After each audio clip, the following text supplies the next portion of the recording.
I was wrong about everything. I was about to sign over my family's logging company to my son Daniel. 3 generations of Blackwoods had built this business in Northern Ontario, and I thought I was doing the right thing. Then our property manager grabbed my arm in the parking lot and said 5 words that saved my life. "Mr. Blackwood, don't sign anything." My name is Thomas Blackwood, and I'm 72 years old. For 45 years, I ran Blackwood Timber, the company my father started in 1954, with nothing but a used chainsaw and determination. We grew from a 2-man operation into one of the largest sustainable forestry companies in Ontario, employing over 300 people across 6 locations. After my wife Catherine died from ovarian cancer 4 years ago, I threw myself into work. It was easier than facing the empty house in Sudbury that we'd shared for 48 years. But by last winter, I was exhausted. The doctor said it was just aging, the fatigue, the occasional confusion, the way I'd forget things mid-sentence during board meetings. I was ready to retire. Daniel was my only child. He'd worked in the business since he was 16, starting in the yard, then moving up through operations, and finally becoming vice president at 38. He had a degree in forestry management from Lakehead University. He married Jennifer about 8 years ago, a woman from Toronto with an MBA and designer clothes that seemed out of place in our northern town. I'll admit, I never quite understood Jennifer. She was beautiful, intelligent, always saying the right things. But there was something polished about her, something that felt rehearsed. Catherine had mentioned it once, shortly before she died. "Tommy," she'd said, "that woman looks at our business like a banker looks at numbers, not like family looks at legacy." I dismissed it as pain medication talking. I wish I hadn't. The plan was simple. On December 15th, we'd have a meeting with our lawyers at the company headquarters. I'd sign the succession documents, transferring 70% ownership to Daniel, with the remainder going to our employees through a trust I'd established. Daniel and Jennifer had been particularly attentive in the weeks leading up to it. They'd started visiting more often, always bringing dinner, always asking about my health with concerned faces. "Dad, you look tired," Daniel would say. "Are you sleeping okay?" "You need to take better care of yourself, Thomas," Jennifer would add, touching my arm with perfectly manicured nails. "Have you been taking all your medications?" The morning of December 15th was bitterly cold, -30 with the wind chill. I arrived at the office at 7:30, 2 hours before the scheduled meeting. I wanted time alone in the building one last time before everything changed. The place smelled like pine and coffee, the way it had for decades. I was in my office reviewing the succession documents when Jennifer appeared in the doorway around 8:15. She was wearing a cream-colored suit that probably cost more than most of our workers made in a week. "Thomas, you're here so early," she said with a bright smile. "I brought you something." She held up a travel mug with our company logo on it. "I know you love your coffee, and I made this special blend at home. Ethiopian beans supposed to be amazing for mental clarity. You'll want to be sharp for the signing, right?" She set the mug on my desk and squeezed my shoulder. "Daniel's just parking the car. He's so proud of you, Thomas. So proud of everything you've built. This is going to be such a special day." I thanked her and watched her leave, her heels clicking on the hardwood floors. The coffee smelled rich and inviting. I was reaching for it when I heard a knock on my doorframe. It was Marcus Chen, our property manager. Marcus had been with us for 17 years. A quiet, methodful man who'd immigrated from Taiwan in his 20s and worked his way up from equipment maintenance to overseeing all our properties and facilities. He was 53, with graying hair and calloused hands that told the story of decades of hard work. "Mr. Blackwood," he said quietly, glancing over his shoulder, "I need to talk to you. It's important." "Of course, Marcus. Come in." He stepped inside and closed the door, which was unusual. Marcus typically left doors open. He was respectful of boundaries. His face was tense, and I noticed his hands were shaking slightly. "Mr. Blackwood, this is very difficult for me to say. You've been good to me and my family. You paid for my daughter's surgery 3 years ago when we didn't have coverage. You gave my son his first job. I owe you everything." He paused, his voice dropping to barely a whisper. "Please don't drink that coffee. And please, don't sign anything today." I stared at him. "What are you talking about?" Marcus looked terrified. "I can't explain everything right now. People will be arriving soon. But I've seen things, heard things over the past few weeks. Things that don't add up, Your daughter-in-law has been asking me strange questions about the security system, about who has access to the building after hours. Last week, I saw her in your office when you weren't here, going through your desk. Maybe she was just... Mr. Blackwood, yesterday I found something in the dumpster behind the building. He pulled out his phone and showed me a photo. It was a receipt from a pharmacy in Toronto, dated 2 weeks earlier. The prescription was for digoxin, a heart medication. My name was on it, but I'd never taken heart medication. My doctor had me on blood pressure medication and a statin, nothing else. I don't understand, I said. Neither do I. But that coffee, he gestured at the mug Jennifer had brought. I watched her make it in the break room this morning. She didn't know I was there. I saw her add something from a small bottle she had in her purse. It wasn't cream or sugar, Mr. Blackwood. My chest felt tight. Are you absolutely certain? I've worked for you for 17 years. I've never lied to you. I'm not starting now. His eyes were pleading. Something is very wrong. I don't have proof yet, but I'm asking you to trust me. Please. The door opened suddenly. Jennifer stood there, her smile not quite reaching her eyes. Thomas, the lawyer's just arrived. We should head to the conference room, she noticed Marcus. Oh, Marcus. What are you doing here so early? Just checking the heat in Mr. Blackwood's office, Marcus said smoothly. The thermostat was acting up yesterday. How thorough of you, Jennifer said, her voice honey-sweet. She turned back to me. Don't forget your coffee, Thomas. You'll want the energy for this meeting. After she left, Marcus and I sat in heavy silence. I looked at the coffee mug, steam still rising from it. My hand had been inches from picking it up. What do I do? I asked. Delay the signing, Marcus said. Tell them you're not feeling well. That's not even a lie. You've been sick for weeks, haven't you? The fatigue, the confusion. He was right. For about 2 months, I'd been feeling progressively worse. The symptoms had started gradually around late October, just after Daniel and Jennifer had begun their frequent visits. Call your doctor today, Marcus continued. Get blood work done. And please, let me do some investigating. Give me 48 hours. If I'm wrong, I'll resign. But if I'm right... He didn't finish the sentence. I made a decision.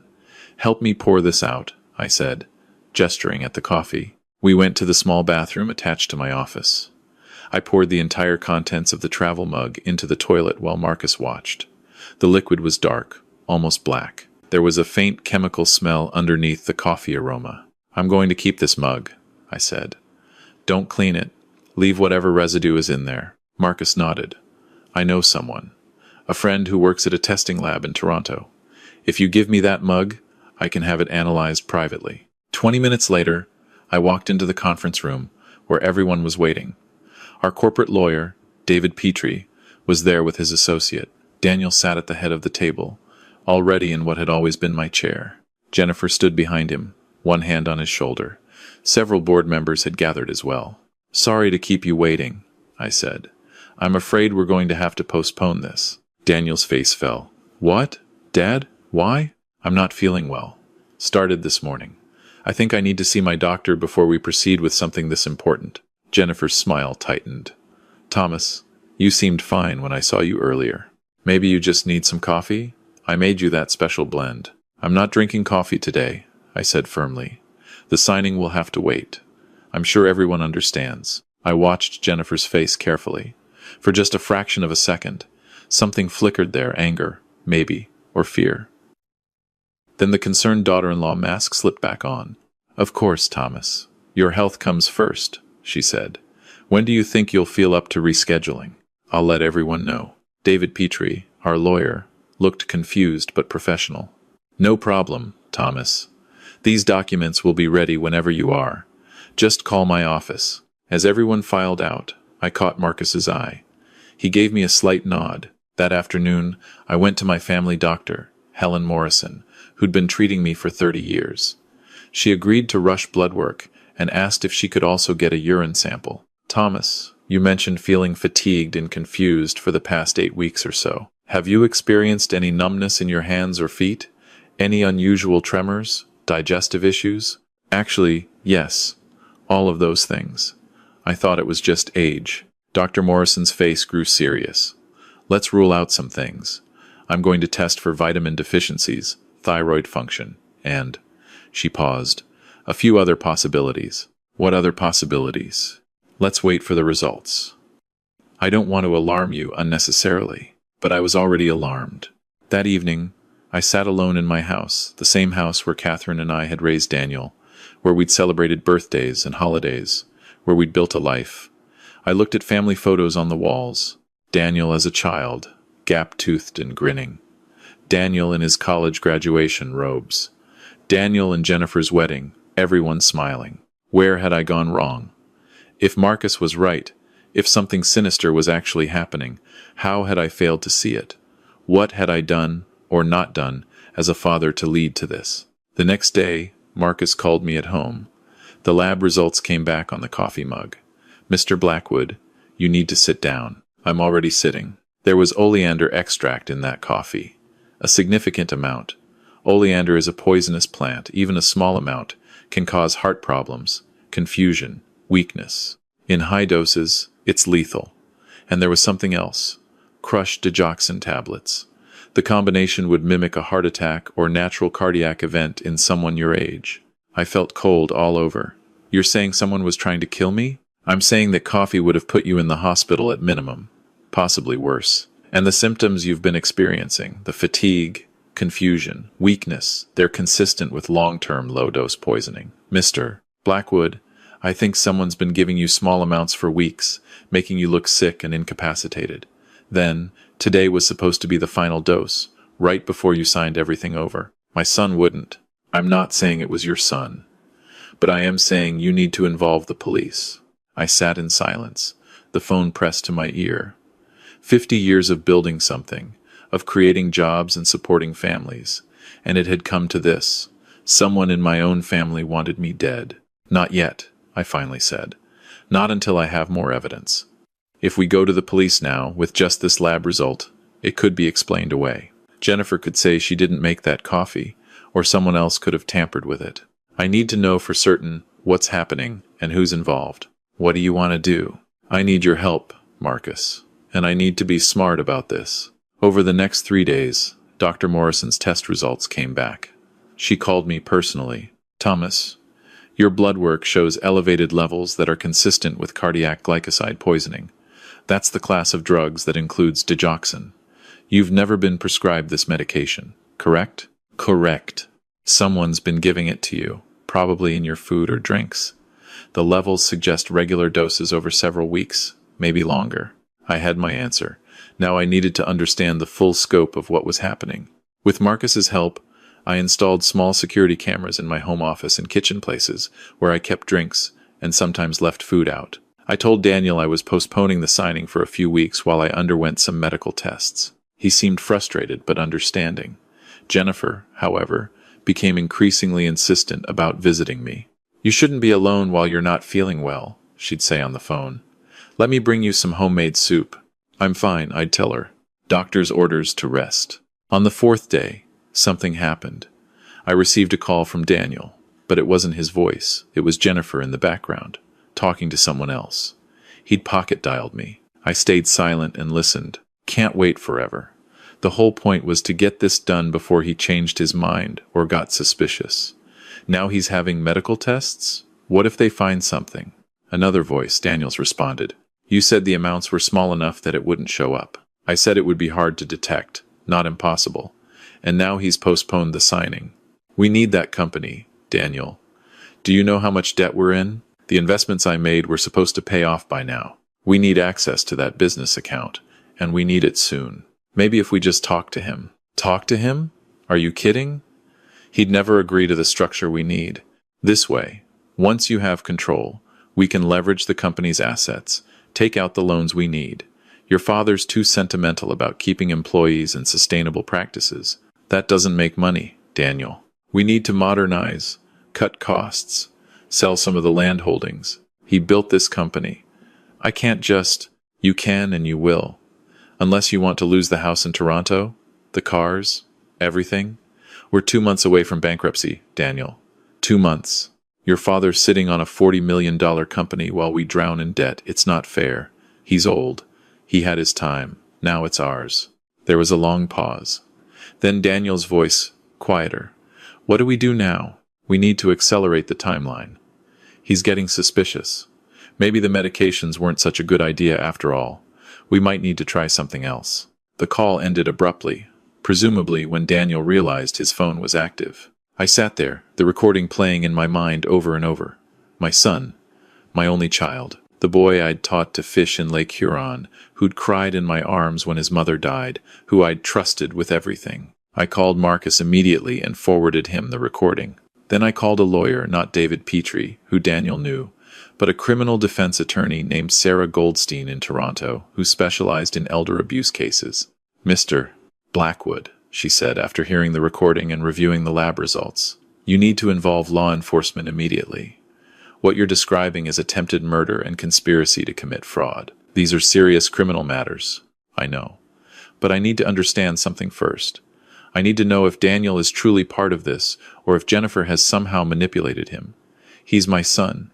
Before I destroy his life, I need to be certain. Sarah was quiet for a moment. I understand, but you're in danger. If they suspect you know something, I'm being careful. I haven't eaten or drunk anything they've provided in days. I have cameras now. Give me 1 week. 1 week to understand what's really happening. Against her legal advice, Sarah agreed to help me develop a plan. With Marcus's assistance, we set up a controlled scenario. I called Daniel and told him I was ready to proceed with the signing after all. The medical tests had come back fine, I said. Just stress and aging. Let's schedule it for December 23rd, right before Christmas. Daniel sounded relieved.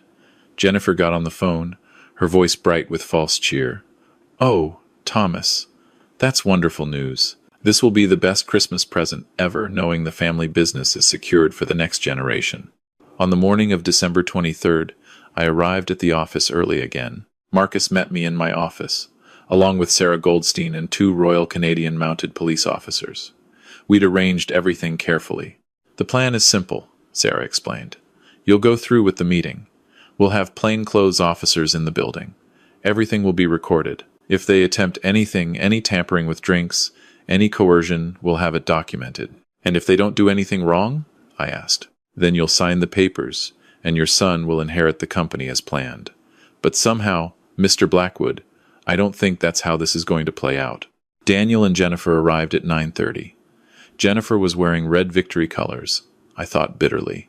She carried a bag from an expensive bakery. Thomas, I brought celebration pastries, all your favorites, butter tarts, cinnamon buns from that place you love on Elm Street.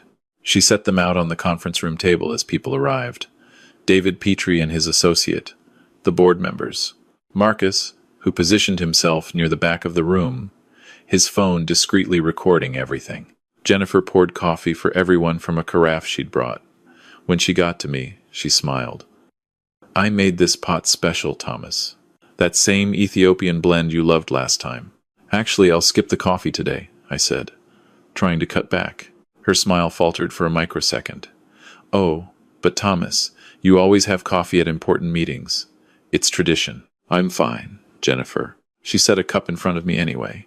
Well, it's here if you change your mind. The meeting proceeded. David reviewed the documents page by page. Daniel sat across from me, not quite meeting my eyes. He looked tired, stressed. There were lines in his face I hadn't noticed before. Dad, he said during a pause in the review, I just want you to know how much this means to me. Continuing what you and Grandpa built, I won't let you down. I looked at my son, really looked at him. Was he a willing participant in a murder plot? Or was he a man drowning in debt and being controlled by his wife? Had I failed him somehow? Had I been so focused on building a business that I'd forgotten to build character in my child? Daniel, I said carefully, before we proceed, I want to ask you something. Are you sure this is what you want? Taking over the company? Because if you're doing this out of obligation, or pressure, or for any reason other than genuine passion for what we do, of course I want this, he said, but his voice lacked conviction. Because there are other options. We could sell the company. You could pursue something else. There's no shame in that. Jennifer laughed, a sharp sound. Thomas, what are you talking about? Daniel's worked his whole life for this moment. We've all worked toward this. Now let's please finish so we can celebrate. She pushed the coffee cup closer to me. Have some coffee, Thomas. You must be thirsty after all this talking. That's when I saw it, her hand trembling slightly, a bead of sweat on her forehead despite the cool room. She needed me to drink that coffee. The desperation was written across her face. No, I said firmly. I don't want the coffee. Thomas. I said no. I pushed the cup away. Then I looked directly at her. Jennifer, how much debt are you and Daniel in? The room went silent. Jennifer's face turned pale, then red. I don't know what you're talking about. I think you do. I've done some research over the past few weeks. The Toronto house you bought 2 years ago, over $4 million, and you're 3 months behind on the mortgage. The luxury car leases. The investments that went wrong. You're underwater financially, aren't you? Daniel was staring at me with wide eyes. Dad, how did I find out? Because when someone tries to kill you, you start paying attention. I stood up. I know about the poisoning. I know about the oleander and the digoxin. I know you've been slowly making me sick for weeks, trying to make it look like natural decline. And I know that coffee, I pointed at the cup Jennifer had pushed toward me, contains enough cardiac glycosides to put me in the hospital or worse. Jennifer shot to her feet. That's insane.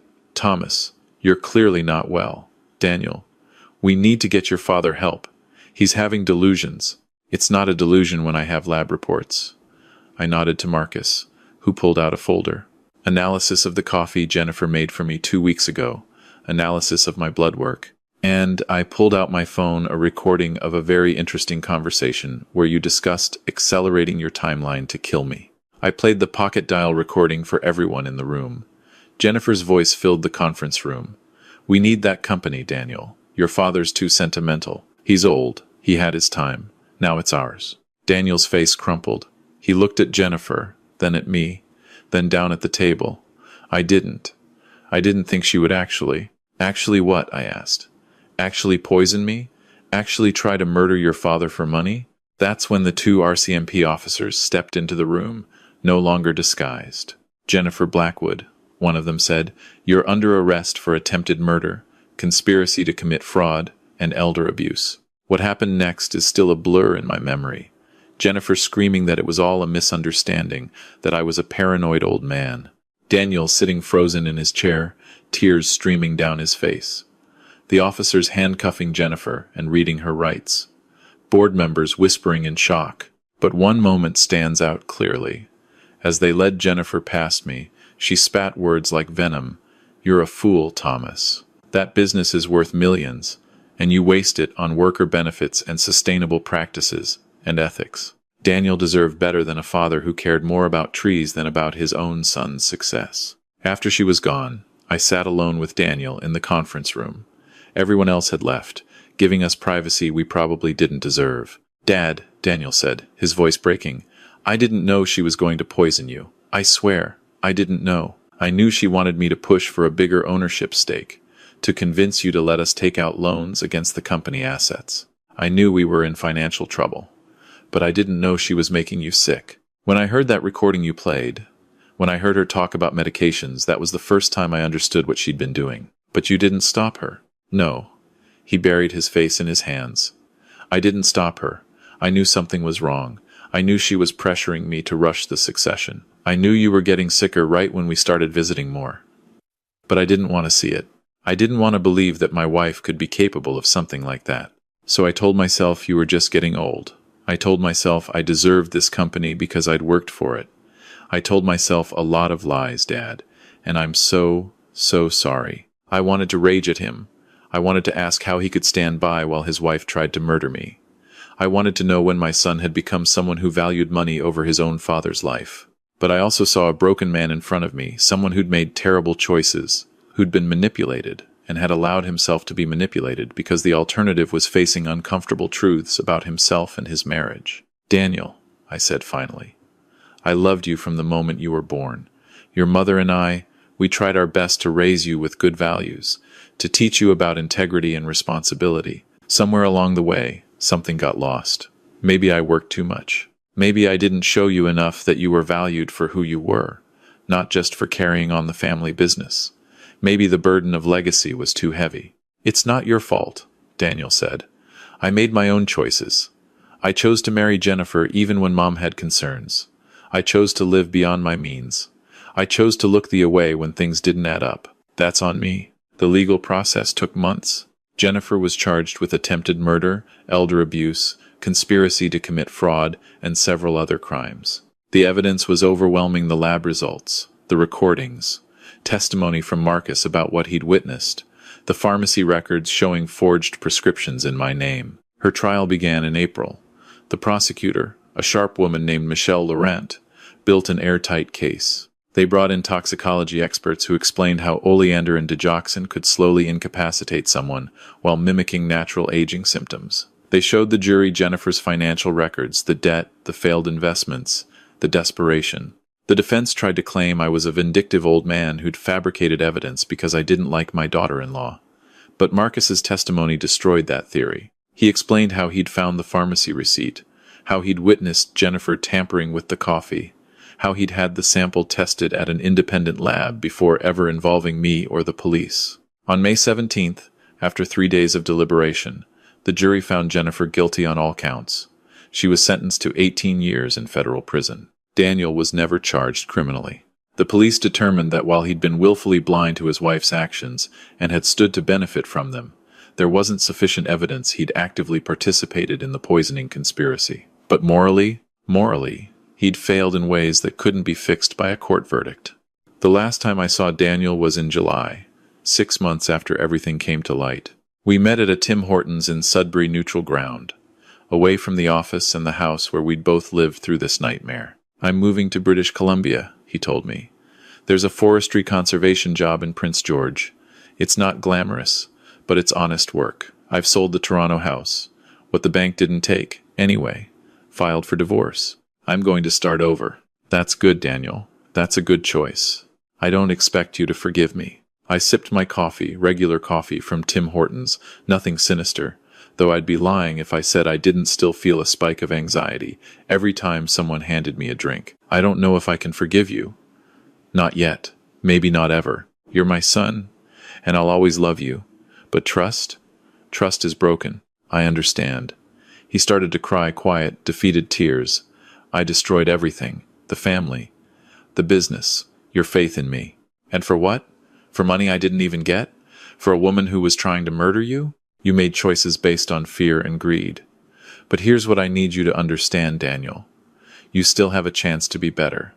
You're 40 years old. That's not young, but it's not too late either. You can spend the rest of your life proving that this isn't who you really are, or you can spend it making excuses. He nodded, wiping his eyes. What happens to the company? I'm restructuring it, turning it into a worker-owned cooperative. The employees who've been with me for decades, who've been loyal and hardworking, they're going to own shares. I'm keeping a minority stake and staying on as an advisor for a few years. But the days of Blackwood family ownership are done. Legacy has to be earned, Daniel. It can't just be inherited. After he left, I sat in that Tim Hortons for a long time, watching people come and go, families ordering donuts, workers grabbing coffee between shifts, regular people living regular lives, probably with their own complications and betrayals and disappointments. Marcus found me there an hour later. He'd texted asking where I was, worried when I didn't respond. Mr. Blackwood, are you okay? I'm fine, Marcus. Just thinking. He sat down across from me. About Daniel? About everything. About how we build things in this life, companies, relationships, families, and how fragile they are. How quickly they can crumble when greed or fear takes hold. If I hadn't said something that morning, Marcus said quietly, you'd be dead. I know. You saved my life, Marcus. I haven't properly thanked you for that. You gave my daughter a chance at life when you paid for her surgery. We're even. No, I said firmly. We're not even. You risked your job, your security, everything to warn me. You didn't have proof, just suspicion and a sense that something was wrong. But you spoke up anyway. That takes courage most people don't have. I told Marcus about the restructuring plan, about how the company would become employee-owned. You'll have shares, I said. Significant shares. You've earned them. Over the following months, I worked with lawyers and business consultants to transition Blackwood Timber into a cooperative structure. It wasn't easy. There were tax implications, complicated legal documents, resistance from some board members who preferred traditional corporate structures. But by September, we'd made it happen. The employees who'd been with us for over 10 years became voting shareholders. We established democratic processes for major decisions. We created profit-sharing programs and expanded benefits. It was the company Catherine had always envisioned, a place where people weren't just workers, but true stakeholders in something meaningful. But I knew that wasn't enough. What happened to me happens to thousands of elderly Canadians every year.